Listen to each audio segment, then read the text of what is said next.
This is a current bugaboo of mine, so I'm going to talk about it just a little bit. I do think probably the single most important thing in any curriculum, the single most important thing, is symbolism.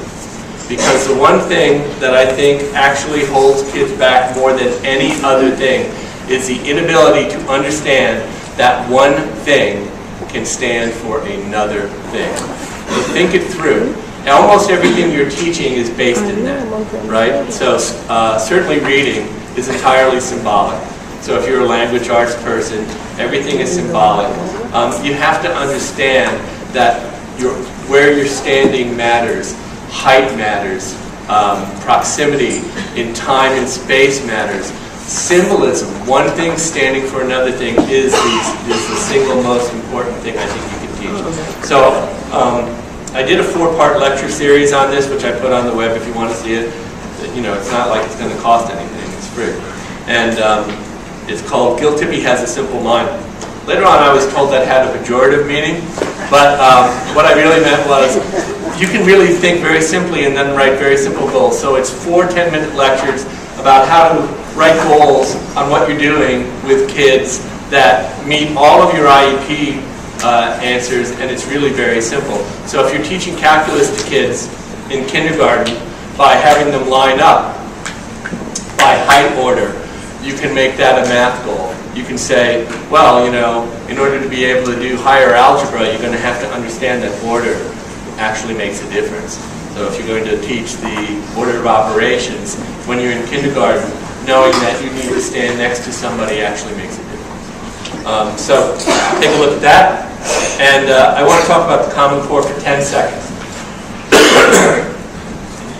No Child Left Behind and behavioral interventions fit together kind of nicely. And I was just at CEC, and everybody, you know, that's the largest group of special educators in the world, right? Council for Exceptional Children. And everybody's totally freaked out about the Common Core, and you now see that states are asking to repeal the Common Core. Parents hate it like crazy. And the Common Core actually makes sense, right? It's a sensible thing. Everybody's freaked out at CEC because what they're doing is response to intervention, right? And response to intervention is behavioral stuff, but it's faster and faster. So what people have decided to do is dance faster and faster and faster and do RTI faster and faster and faster because that's somehow going to meet the Common Core standards. And it doesn't matter how fast you do it, it's never going to reach the Common Core standards. Because the Common Core standards, and I just took this off of New York State's website yesterday, going to require you to make logical inferences. You're not going to learn inferences behaviorally. You're going to learn inferences by moving up developmentally to get to functional emotional developmental capacity 5, in my opinion. You have to be able to determine the central ideas or themes of a text. That's not picking out the main idea, right? That's not saying, okay, whatever got the most words attached to it, it's what was this person trying to convey? That's putting yourself in somebody else's mind.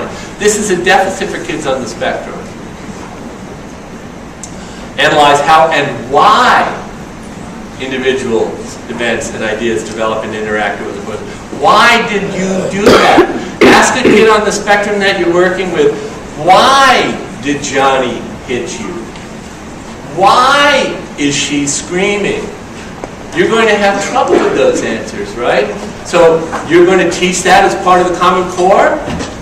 We're talking about, you know, 1st and 2nd grade goals here. Assess how point of view. Oh, well, let's forget it, right? Because now we're talking about Piaget, point of view. Or purpose shapes the content and style of a text. Compare the approaches, not the number of words or how many times he said dog.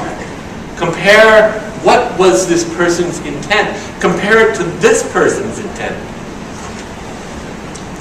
And recount stories including fables and folktales from diverse cultures. You like this, don't you? Fables and folktales.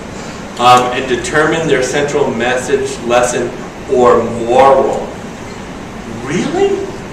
You're going to derive what somebody's moral meaning was? You're not going to do that by working behaviorally. You're going to have to shift to a developmental model eventually. So I think probably you'll be, not you, I'm saying you, the world, will have to say, in about 2 years, people will say, the Common Core is not going away in New York because, fortunately, We have people who can think liberally and not repeal it because it's some kind of liberal conspiracy.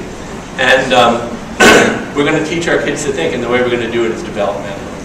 We're going to do it in relationships, we're going to respect their individual differences, and we're going to do it in a model that's consistent with us.